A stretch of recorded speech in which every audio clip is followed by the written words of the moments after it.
my parents, and I'm asking myself, if I was in the same shoe, what would I have done? Right. I think I would have been worse than my mom. Thank you. Or worse than my father, because they were going through their own stuff.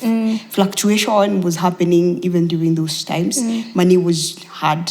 Everything was just hard. It was them trying to raise me. They have not done this before. Right. So they're just like trying with me. So it's not solely their fault. Plus, just like you said, my mom was just a girl. My father was just another boy, and they're forced to step up into this new world and era, and where they're supposed to like step up into responsibility, which is not so easy. It's not. So we should stop pointing fingers at this point. Some are really their fault, but some are not. We should just be able to just first heal ourselves. Then, hizo vitu zingine zita fall into place.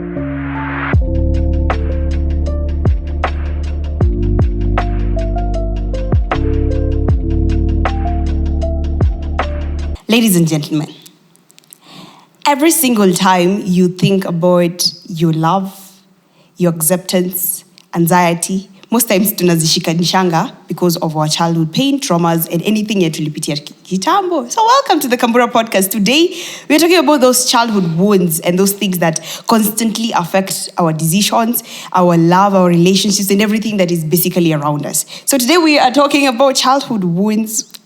I'm not supposed to be shouting. This is really so, tunaongea pole pole because it's something really sensitive. And today we are honored again with our friend here, Nancy Chege. Again, our business lady here, girl of wisdom. Hey, mama yetu. Hi, I'm fine. I'm good. Thank you so much for having me again. I guess by now we are washarizoea.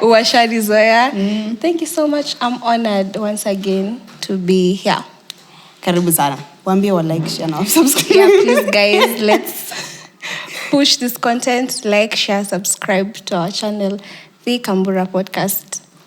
Yeah, we love you guys. We love you guys. So without wasting any time, let's dig deep to our first question. And our question is, why do childhood experiences have such a strong impact on adult identity? Swali kwako, mheshimiwa. Yeah, so as I was saying, most of the behaviors, the character traits we picked up from the way we were raised by our parents or our guardians, or rather how we saw people in our environment behaving. So those characteristics or behaviors, we picked them up either through learning them, seeing them, maybe some were drilled into us, So, so basically a very huge percentage, and I'm sure even statistically, our identity or who we are is really, really much very dependent on our upbringing and backgrounds. That's my take on that. Interesting. Yeah.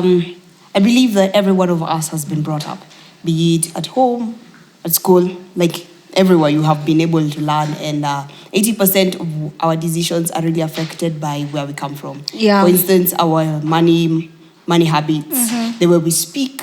For instance, let me give an example with me. My first language was English as much. So it was easy for me to converse in English every single time.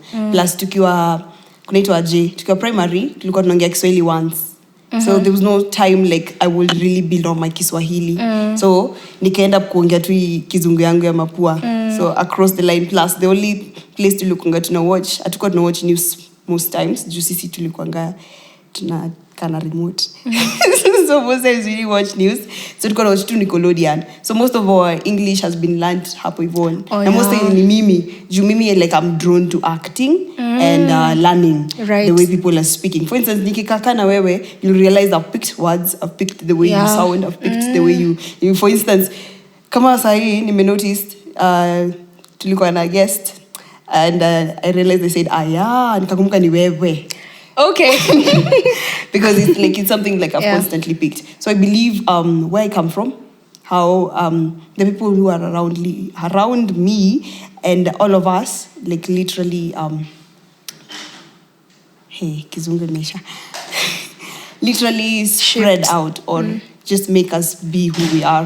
Like basically in affect tu venye tutakuwa. So hata decisions zetu vile tuna make, for instance, there's this time we were talking about money with you, and we came to realize that we are hoarders sometimes, not because of anything, but because that is what we saw at home. We ended up hoarding money because we felt like if we hoard money, we would be able to feel like control. We not use it, we not buy the basic things just because we know that we are not supposed to be holding this or like, so that if you share, you know, it's ours. I thought it is because of our own selves. Right. But since we discussed it, I realized that it is not us. Ama sometimes you get the money, you use it all because that is what you've been seeing. You've been seeing, for instance, maybe your family, that's how they use money. Munapata pesa, pa, like mumepelekwa out, menda Mombasa, mefanya sijui nini and everything. So, you know, when money comes, money leaves in this way and in this way. You don't even know, like, where does saving start? You know? Lakini, I have noticed that nenda kusaidia sistangu mdogo at least. Aweze kubuild her money habits vizuri amongst many other things. Yeah, that is so true because the financial part of us is a very huge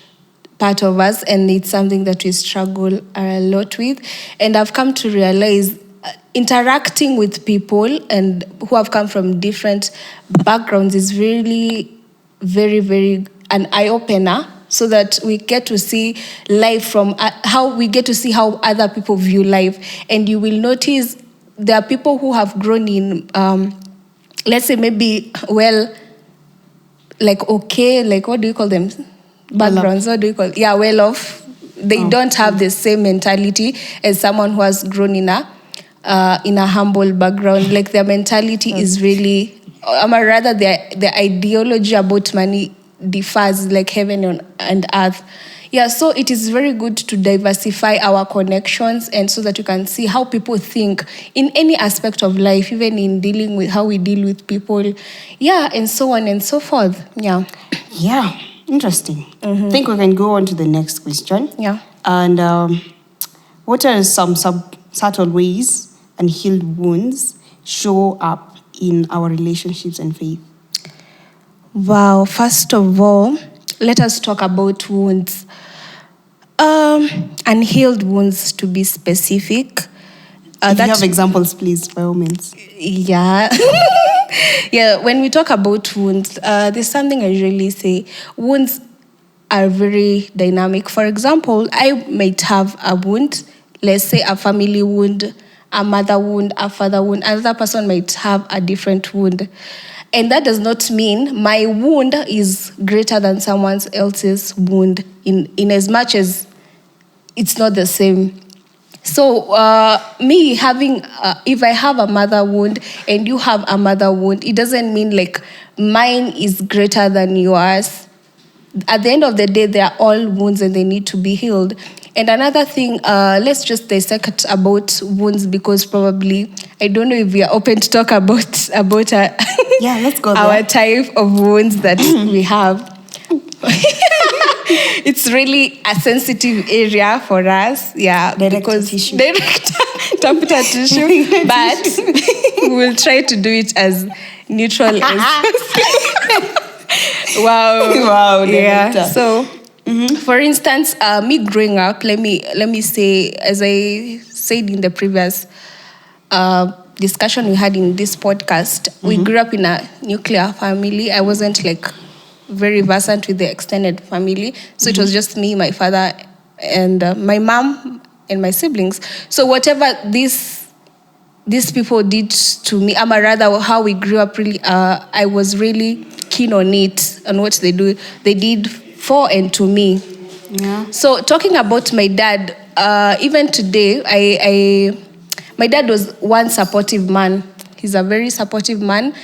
Even I remember growing up, he's the one who encouraged me to love books more, because he loved reading. Actually, he was not able to go to high levels of education, but he inspired me to live to those, because I remember my dad used to read a dictionary, like anachukua dictionary anasoma, like the word and the meaning. So that really, like alikuwa anani encourage I also do the same, so that to be versant with the to have a wide range of vocabulary. In as much as like I wasn't raised in a well-off background where we had those things that could influence my language, but my dad encouraged me. So for me, my dad was an amazing person. Till to date, I find him very supportive. But that is not the case like for my mom. I'm not saying I love my mom so much. I love my mom, but she was so strict for me growing up. And the strictness was partly her projecting, or rather also her upbringing. Yeah, and when it comes to wounds, it's not really about you. Like if someone hurts you in any way or traumatizes you in any way, it says a lot more about them than it says about you. Yeah, hurt people hurt. Yeah, hurt people.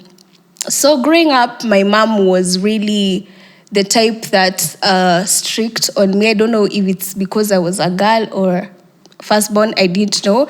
But she was less of a listening person. She was the loudest in the room. So growing up, I tended not to be I wasn't as outspoken because the noises were shattering me down. I'd rather not say anything so that we cannot provoke, or rather more arguments. So I have to like tone down. Yeah. So this led to the fact that I didn't want I wasn't like, it shrinked me for a bit. I shrank for example, if we have an argument with you, I'll just let you win. I won't like go on with arguing with you. I don't want arguments because that is because I have not been taught to pull my point until it's mpaka ifike. Yeah. So I'd rather, like, if this is an argument where I know I'm not going to win, I'd just rather let it go. Yeah, and it is until recently that I am working on that. And I can see, funny or lucky enough, my grandmother is still around and my mom is still around. And me and my sister, we are all around. So I am trying.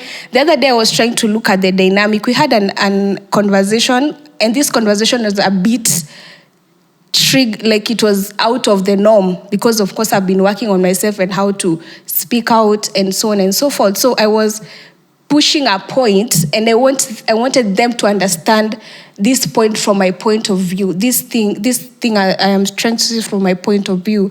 So I could see that my mom doesn't want me to finish my point because my grandma is there, and she doesn't want me like to overstep. You understand? But I wasn't trying to overstep or anything. I was just driving a point home. And the fact that she's older than me does not mean I cannot be able to tell my truth. You understand? So I could see for her, she doesn't... Okay, when my grandma leaves the room, she will say maybe she didn't do this, and this for me, but she's not able to tell her. You see? And also me, that was the reality for me. My mom hurts me, but I'm not able to tell her that she's actually hurt me in whatever way. So I bottle up all those things, all those anything, any bad word, any negative word, I keep it to myself. It doesn't do any good for me, you know. Rather than speaking it out, talking about it, addressing that situation there and then. So yeah, it is not until lately that I am trying to really heal that part of me that was wounded by people in my life. Yeah, because if it doesn't end with me, I will transfer this to your kids. Yeah, kids and other people around me. Even us. It's really like significant. It tells a lot about a person, you know. Yeah, for me, that is that. I don't know about you. What are those wounds maybe you think shaped you till today? Yeah. It's interesting. I hear you. Before I actually step onto my wounds, I came to understand you that moment when you actually shared that. I was not understanding what's wrong with you. Every single time I'm like, what's wrong with this girl? But ever since you told me about that, I was able to understand. And this is like really evident that every wound, every trauma that we have like has really influenced the way we live, has really influenced our relationships, and it will show up in one way or another. So I will say something. For instance, I also don't like winning arguments. So we will not solve anything together. Right. Because you don't want to win, I don't want to win. So we'll end up not doing what? Conversing. About it. You know? And let's talk about my wounds. My wounds. Are they really my wounds? Nah. Anyway, let's talk about the scars. Scars to you, beautiful. Scars looks better, at least inaonyesha heal. Is it better? Wounds. Wacha nijiambie venye nataka. Get your limelight. For me, one of the things I have really been... Calm down. Watu wa Nyere.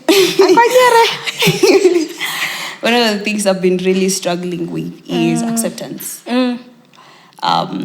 Accepting love from people around me, accepting that people can really do for me something without wanting anything in return. And this stems from my family. I knew that if you perform, you'll get a gift. For instance, my dad has been around for like, I should like with this kind of command kona mauchungu. My dad was around up to when I was in class 1. The other time he was in and out. And right now he's still there. He's around, not around.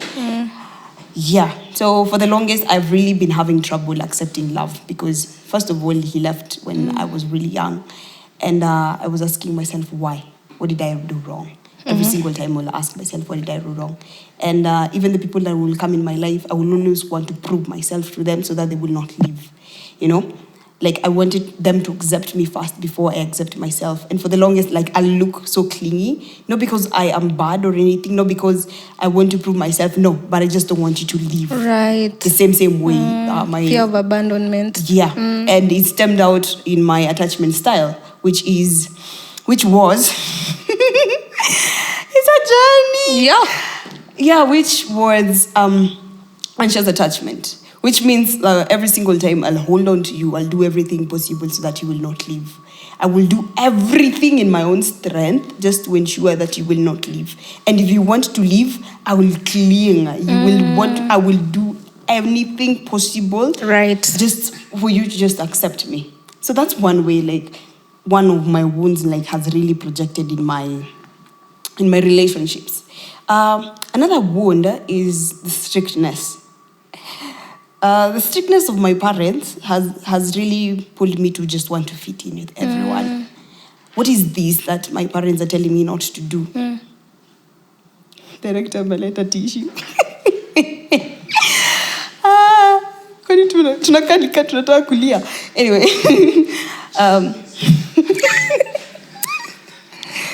Anyway, as I was saying, the strictness of our parents really can make us want to fit in so many instances, because you're wondering, what is this that my parents are holding back from me? That wananiambia usifanye, I want to go try it, and after umejaribu and you're like, oh my God, I should have just listened.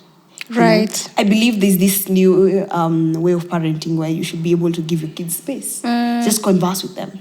Don't make it as strict, because I am smart. I understand that it has pros and cons. But if you can just converse, then I'll be able to just step out in my way and I'll be like, Mom, I wanted to try this. I will communicate with you because you once told me, well, don't do this because this is bad.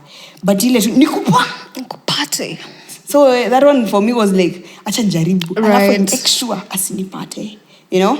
And that is really scary because most of us really get lost and don't come back. Yeah. I'm lucky that some of us did. We are lucky that some of us did came back because we tried, but we came back.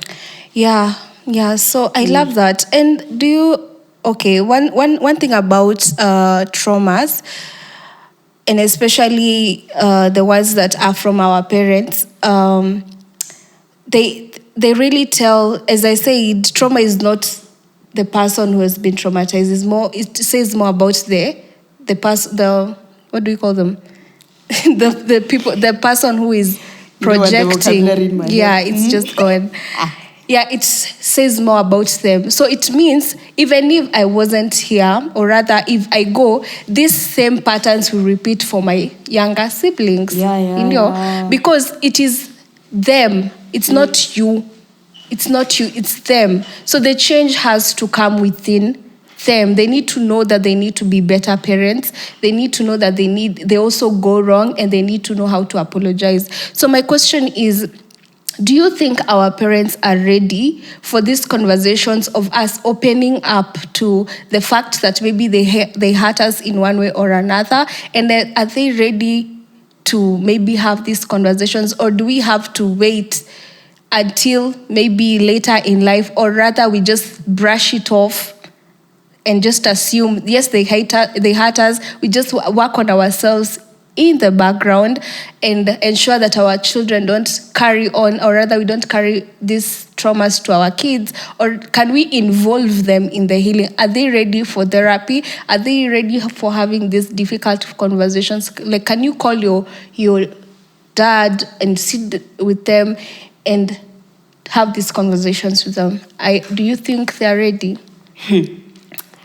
My mom is ready. That's one thing I know. But I don't think I want to call them the millennials. They're not. Our parents are. They're boomers. The generation before the millennials. You might be surprised. Sorry, they're called. Producer saw a lost generation. Sisi tumesema. Okay, let's that generation. I don't think the generation is really ready to listen to us, because if you look at it, ata venye wana to take ata in the political world, they're not really ready to listen to us. We're the generation that asks the question, why is this happening? Why is this happening? And every single time they brush it off because they're not ready. Right. So if we want to have this conversation with them, we're gonna have to parent our parents. Oof, parenting your parents. I don't know. It's a lot of work. The fact that you have to even parent you have to parent that young girl. I mean, she has been in pain for a very long time. So I don't think they are, but I believe you can be able to just throw some nuggets of wisdom once in a while when they are happy. When they are happy. Because you can just throw this bomb onto them and they're like, I tried my level best, and they will pull out that card that nilikubeba miezi tisa. And sometimes when they pull out that card, you don't know what to do. So the question would be, unataka pia nilikubeba? Yeah. I hear you. Lord. Anyway, so I don't think they're ready, but we should be able to just we should be able to let them know, at least to let them know. And maybe once in a while, maybe when the environment is really conducive for those difficult conversations, you can chip in a point or two. I think it's really important, because if they don't work on them, this is going to continue for the ones who are younger than us, and it's really not nice. But I'm loving my mom's growth. Mom, I'm loving your growth. Big up to Mam Val. We love you. If you'll watch this, tunakupenda sana. Oh Lord. Mom. Yeah. Anyway, I think we can go on to the next question, because I wouldn't want us to stay, because this is a really sensitive matter, and the only thing that we have is just from our own experiences. And if we're just pouring out our own experiences, sometimes people can take it in the wrong way, but sometimes people can also get the solutions. But sometimes wanaweza pata suluhu enye iwasaidi. I'm sorry guys. Utakujiwa huyu, utakujiwa. Anyway, the other question that I have is that I read. Oh yeah, you can read. How can young people that one? Yeah. So how can young people confront pain without... Is it that one? Without resentment towards their family? Miss Jui. I tried, but no, I can't do this. Me, I ngojanga tu mama akiwa amefurahi, then I now can confront. Because mama nakumkele siku fulani. Amecheka ameisha. That's when I do it. So I don't have a complete solution to that. Actually, this is tied to that question I've asked. Are they ready to have these conversations? Okay, first of all, when you're healing your traumas, we have to know that you're healing you. You're not healing the perpetrator. You're not trying to change your them. parents perpetrator. Or rather, no, I'm not calling. As I started by saying, I have a very deep respect and love for my parents. Like I'm saying, the person who acted the way they acted, and it really changed you as a person, or rather affected you negatively. Not perpetrator is a bad word. No, you're good. You're good. Yeah, so so it's more of healing you, parenting you, nurturing you, really just stepping up to the position of being that person that other people weren't. Okay, so without resentment. So like we should approach these matters in ways that if we want to address them, we should first ensure that we are in peace, or we are at peace with the fact that this and this happened, that this person left my life when they were supposed to be there, that this person did this to me, this person hurt me in a certain way. We have to, first of all, heal that pain in us that is always that resentment for this person. That means working on us working on yourself as an individual, because if you address this person, it will be out of bitterness. You'll be like, you're sitting them down and you're summoning them. Why did you do this to me? I was so young. Why did you assault me? You? I didn't know what this thing was. For example, for people who assault children, and this child is young, she doesn't know, or he doesn't know, because sexual abuse is for both, can happen to any gender.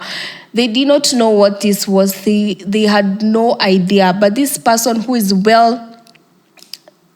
cognizant on what they are doing still went ahead to do them. So later in life, this person realized, okay, I was molested. This and this happened to me. So in as much as I would love to go and look at this person in the eye and shout at them and ask them, why did you do this? How about I first deal with this, be it going to therapy, be it, doing the healing, walking the healing journey, talking to someone about it, being open about it, and also not being shameful about whatever happened to you. Speaking out. In as much as, for example, maybe it might be controversial to speak about what your mother did to you. In as much, I usually say, our parents, they have done a lot for us. We cannot dispute that fact. They have raised us. For example, me growing up, I was a sick child. I usually used to get sick, and I remember multiple times my mom used to carry me to hospital. At some point, she got very sick, and she couldn't breastfeed me. So she walked with me all that journey. In as much as she did those things, maybe she didn't do others 100%. But I'm sure if maybe we approach this in another lens, instead of me looking at her in a very resentful way, I should turn back and check that even her, she was just a girl. Probably her upbringing wasn't as nice. So for me, it's easier. For her, it was even harder. We never know, probably. Yeah, so being also kind to this other party. Yeah, just knowing that even them, it's something that was, something that was drilled into maybe their own issues they were dealing with, and they found that this was the only way to be okay. So we also have to be kind to the other person. I'm not saying we if it's a perpetrator or someone who's sexually abused, I'm not saying go sit with them, have fun with them. No. I'm just saying be kind. Know that even them, this assault stemmed from somewhere. It just didn't happen. It's also a stem from somewhere. So understanding that, and also you taking time to heal, and then after you're healed, you can just approach this person from that place of forgiveness and also understanding. Yeah, and also with the help of God, you can also engage God, ask God for help, and also for strength to move on, because it's never easy. It is never easy addressing these very, very difficult wounds that we have. Yeah, what I'm getting is that all these are not our faults. Yeah. It's not our fault. it's not our fault, but it's our responsibility to heal. Yeah. You know, and getting to confront these individuals who like made us feel some type of way is our responsibility. But first, we need to work on ourselves. Yeah. If you can't work on yourself, then that means if you approach this, just like you said, to be from a point of bitterness. You might even go on to be doing something very Worse bad than what they actually did to you, you know? Because, for instance, looking at my parents and I'm asking myself, if I was in the same shoe, what would I have done? Right. I think I would have been worse than my mom. Thank you. Or worse than my father, because they were going through their own stuff. Fluctuation was happening even during those times. Money was hard. Everything was just hard. It was them trying to raise me. They have not done this before. Right. So they're just like trying with me. So it's not solely their fault. Plus, just like you said, my mom was just a girl. My father was just another boy, you know, and they're forced to step up into this new world and era, and where they're supposed to like step up into responsibility, which is not so easy. It's not. So we should stop pointing fingers at this point. Yeah. Some are really their fault, but some are not. We should just be able to just first heal ourselves. Then hizo vitu zingine zitafall into place. Juu vitu zingine zikianza kutusumbua inamaanisha like tutakuwa tu pabaya, guys. So I remember, just to add on it, even there's a quote we learned a few days, or rather a while back, that the people who we ought to have conversations with are not our friends, but our enemies. Those people who we think we should not even be having conversations with, those are the people we need to sit with, we need to have conversations with. If you really want peace, you talk to your enemies. If you want peace, talk to your enemies. Which is not so easy. But anyway, let's go to the other question. What's your healing journey taught you about God's character and love? We are winding up. What's your healing journey taught you about God's character and love? Wow. First of all, God's love is not conditional. For me, whether I am in whatever state I am, broken, flaws and all, God is attracted, rather he wants to heal that part of me that is so broken, that is tired, that cannot do this anymore. That is the part that God wants to touch. And over the years, God has really been working on those areas in my life, for me in particular. Many other times I found myself like really broken in private and in prayer rather than in front of people, because God has made sure that in those private places where I cry unto him, he's going to fix me there and then, that my pain will not be shown out to people, that he's going to fix me privately. He's going to fix my wound. And for me, even in this healing journey with my mom and with my family and the situations that we've gone through as a family, God has been in the story for real, because I don't know if I wasn't born again, I would really be a very bitter woman or person in general. I wouldn't be this way. I will be bitter, because bitter is, most of us have, the world has shown us bitter, like proper bitter, even at our age. Life give you lemon. So if we live if we don't really embrace the love that God gives us so freely, so I don't know, if we really don't meditate about the love of God, and also the things that the places that God has taken us out of, we are going to have it rough. So for me, meditating on the love of God, which is unfailing and unconditional, and the fact that God doesn't want the whole me, the perfect me. You know, he wants those broken pieces so that can fix. And that is what I can tell any other person out there. God is looking for the broken you. He wants to touch that part of you that is so vulnerable, so fragile. And there's no shame in vulnerability, and there's no shame in being weak, like being your authentic self, or rather talking about your pain or your experiences. Yeah, because I know like our generation is trying to not normalize shame. Yeah, we are trying not to normalize shame. So it's okay to talk to you. If you're a guy who you went through any sort of molestation, it's okay to talk about it, because that is the first step of healing. Actually recognizing that this actually happened to me. And then there's this question usually ask God, why me? And then I'm like, why don't we ask ourselves, why not me? Why would you want another person? No, listen, let me drive my point home. Why not you? Okay. Like, why would you want this to happen to another person? Like it's like you're asking God, this pain, you should have given it to another person, not me. But there's a reason for everything. Yeah, if we recognize it, it tells us that we are ready to work on it, and we are ready to make the right moves towards healing. I don't know if you get me. I get you. That's really interesting. That's really interesting. I'm drawn to understand that God's character is seen in every episodes of our life.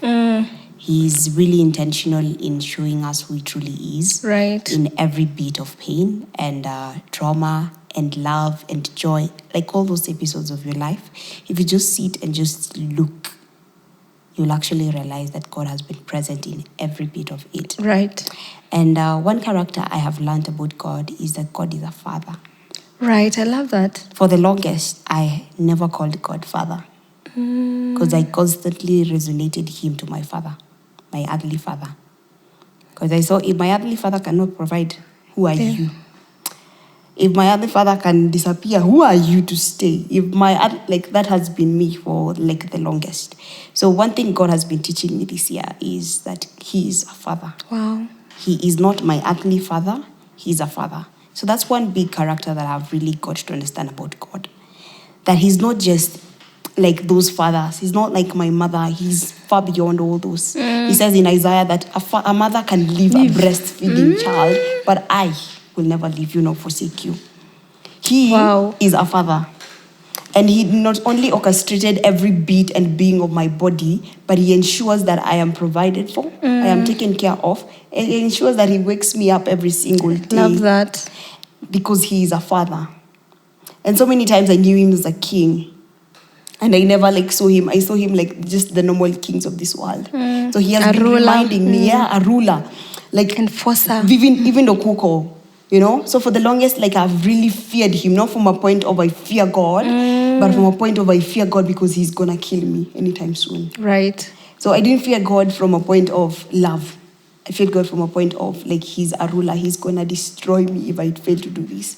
But he has been telling me, Val, if you have done something wrong, please run back to me. Right. Don't run away. Run away. Run back to me. Yeah. Because I love you. Not because of the things that you have done, but just because you are mine. Right. I bought you. I took you out from the sin of this world and I made you mine. I made you as white as snow, not for anyone's sake, but for my sake, because you are mine. You are a part of me. Right. And him reminding me that really stood out for me. But he reminds me, what kind of father is this? That he will just take away all the pain and mold it in a way that, for instance, right now, I will want to help men to just step up into their fatherhood. Najua mnaweza kosa kusikiza mama, lakini I would, that has really pulled me to understand that these men can really step up and be like their father in heaven. The father in heaven is a provider, is a protector. Why can't you as a man also provide that? You know? So because the reason why you cannot provide that is because you fail to look at your father. Your father in heaven. Who are you copying? Right. So the question would be, if you're copying your earthly father and this is how you look, if you're providing bare minimum your earthly father, then you need to change your perspective. Right. So that's why I am calling unto men. Change. Look at your father in heaven. Let us look unto Jesus, the author and the finisher of our faith. If he can die for the whole church, not because we are good, no, but just because we are his, Yeah. who are you I not love to that. just like do that for your own family? So like I'm really drawn to that. So I understand that everything happens also for a reason and a season. And all these things saa zingine ukiwa kwa hiyo shida unaweza kosa kujua like hizi vitu zote ni za kazi gani. But now I understand that everything has a reason. Now I understand. Hata nikikuwa na marafiki zangu nawaambia nikupate umewe ni absent father. If I find you, Hope nasikia. tutajua, nasikia direct. If I find you as an absent father, you will know me. Yeah. But anyway, that's it from me, and I'm really humbled that you decided to join in. It has been a really emotional session. But tumeshikilia. Yeah. So I love that for you. I believe like the work never ends, but at least we're on the journey, okay? So what does forgiveness look like when the person who hurt you never apologizes? I've never thought of that. But I think forgiveness for me is being able to talk to him without remembering my pain. Remembering how he left. Maybe atakuwa huko. Maybe yetu alienda tu kazi. Si ati aliendea maziwa akakwama mahali, no. Alienda job. But mimi nilionaje? Like from the perspective mimi niliona. So for me, is being able to talk to him without remembering that once he left. Yeah. Being able to say I love you without wanting to hit his head on a wall. Sivyo natakanga. But anyway, like I'm just looking at it from like all those perspectives. Because I've never thought of it. Okay. For me, I think like when you talk about forgiveness, it's less of the other person and more of you. And also forgiveness is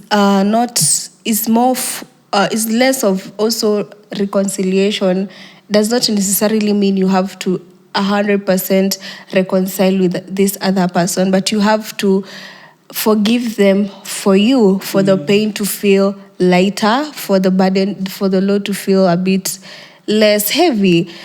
So when it comes to forgiveness, I think it really changes the narrative on how much, or rather how long it also takes for us to heal.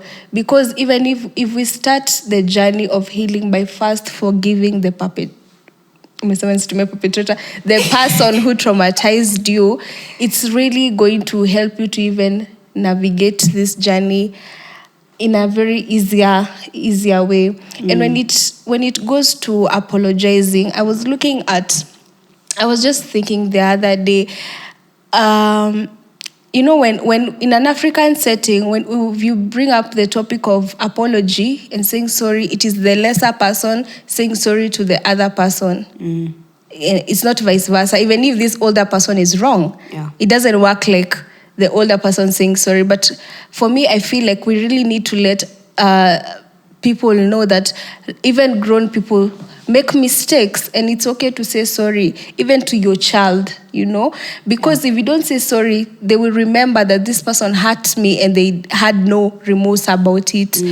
They were not even remorseful. It's like they stepped on me and walked away. You understand? So as parents, and I believe as Gen Zs or the other upcoming generations, we have to normalize saying sorry, even at the people who we think are lesser than us, even people in office, people who are higher than us in terms of ranks, even the president or whoever you are, you're a human being, you're not perfect. We just come up here and just say sorry to people. It really heals. It does something. That's sorry. Not much, but at least. I believe it's much, because like if I was really mad and then like you stop me and you tell me I'm sorry, and I'd be like, okay, first of all, it's recognizing that you actually did something wrong, and now you're starting to, you've recognized. So it really does something. So for our parents, we need to sit them down and tell them, Mom, by the way, Dad, by the way, this and this happened to me way long ago. And funny thing, they don't know that this is how much it affected us, So we need to let them know. We need to for example, I was having that conversation with my mom on how something she did to me really hurt me. And you know what? She broke down because she was like, oh my God, did I do that that to you. Aki, sorry, nini, and we were crying that together. Good thing we were alone. To Lilia, but it says, Akasema, I'm sorry, mommy. I won't do that again. I will try to be better. It really does something. Yeah, so it's a call to everybody to always know that no one is perfect, regardless of how educated you are, how many titles you have. Just step down a little bit and just say sorry. It might go a long way in solving so many things, or rather avoiding very many implications of anger and sorts. Yeah, interesting. I will not forget that one. One thing, even as we are finishing, is that unforgiveness is you taking poison and expecting the other person to die. So most times, no, you are the one who dies because you are the one holding the pain and everything. So sometimes someone will not be able to come and apologize. Maybe that person even died. And they might not be able to come back and just say that, I am sorry, I did that to you. So it's our part to play.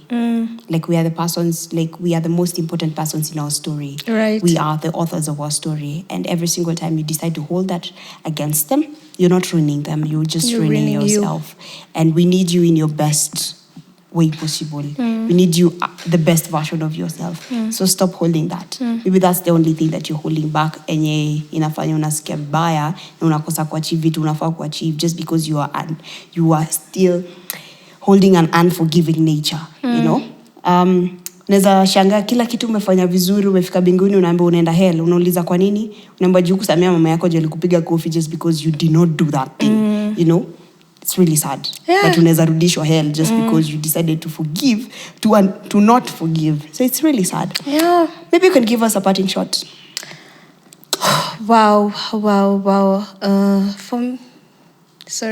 For me, as we close up, I think like we are really redefining we are, as a generation, we are redefining healing, and we have to be intentional about traumas and addressing them. And because we want we want to leave a better legacy for the next generation. So for a person who also have gone through traumas, it's okay. It's okay that we went through whatever we went through, but what you do with that information is everything. What are you doing about it? Are you intentional about therapy? Are you intentional about your healing journey? If you're not, maybe we can start there. You can start by, maybe it doesn't mean like you have to look for money to go to a therapist, because I know therapists sometimes can be expensive, but also surround yourself with people who speak positivity and life into you, so that you can be able to, even some of these things we don't even know they are within us. It's other people who, like, they find out, like, oh my God, this person has this and things. So they try to check where is this stemming from. That is most of the time you are usually ask me, okay, you have reacted like this towards this situation. Okay, where is this coming from? I'm sorry. Which I love, because that has helped me address very many issues in my life, and I have become a better communicator. So thank you. You're welcome. Thank you for that. You have really helped me, and I believe that is that should be very similar, or rather should be the case for everybody. So I guess that is that for me. I don't know, how about you? What can you say about Sawa co-host. Sorry. Even as we finish, one thing that I would want to pass across is that everyone's healing journey is different. Same case to their trauma journeys. We all have different stories, but sometimes what we have are the feelings zegeziufanana kila mahali. Now every single time it has stem in our relationships, in the way we speak, in the way we make our decisions, but we really need to take that chance to heal. I mean, it's only you who can do that part for you. No one is going to come ati mtu ametoka majundu akusaidie kuheal. No, you just have to get in, lock in, do the work. Because I understand it was painful. I understand you went through all those things, and I understand that you would not want to forgive them. But all these are just for your own benefit. If you can just do it, that means you become a better person. And I know one thing about life is that troubles never end. But one thing that will always remain is just you, a tough person. Will remain is just you, a tough person, because tough times never last. So thank you so much, Nancy, for joining Thank in. you so for much, this Val. I'm really humbled again. And after this, I'm just going to sit down and Reflect, think. And just find a way to be able to heal from my traumas. Because I felt like there are so many things I dodged, not because of anything, but just because I've not worked on them. So I believe it's something that has really prompted something in me, and I'm going to work on that. Otherwise, guys, thank you so much for joining in for the Kambura Podcast. I have been your host, Kambura herself, and this has been Nancy Chege. Yeah, thank you so much, guys. Please follow her at Instagram, Nancy _YWC. TikTok. Nancy Chege. Interesting. Any other place? No, not yet. Okay. Coming okay. to your YouTube channel, like I'm going to be on YouTube very soon. Very nice. Itabidi. Very nice. Akifungua YouTube channel, also please follow her. Otherwise, like, share, subscribe, and please comment and tell us what are you thinking about this topic, and also give us your side of the story, and also please share your nuggets of wisdom. Hata mimi naumia jamani, munisaidie. Otherwise, that was our time. God bless you all. Peace. Nawapenda. Oh, shout out to my people. Behind. A shout out to Sonic Frame. You guys are really doing an amazing job, and I don't take that for granted. Every bit of these streamings and sessions are just because of you guys. So nawashukuru sana. Nawapenda nawala mbutovu. Elisha fashion. Oh, I don't know what's the new one. I don't know the other Miss Jui. Nawapenda guys. Nakuminja. Naku. Iwe jueni tunawapenda. Tunawapenda. Bye. Peace.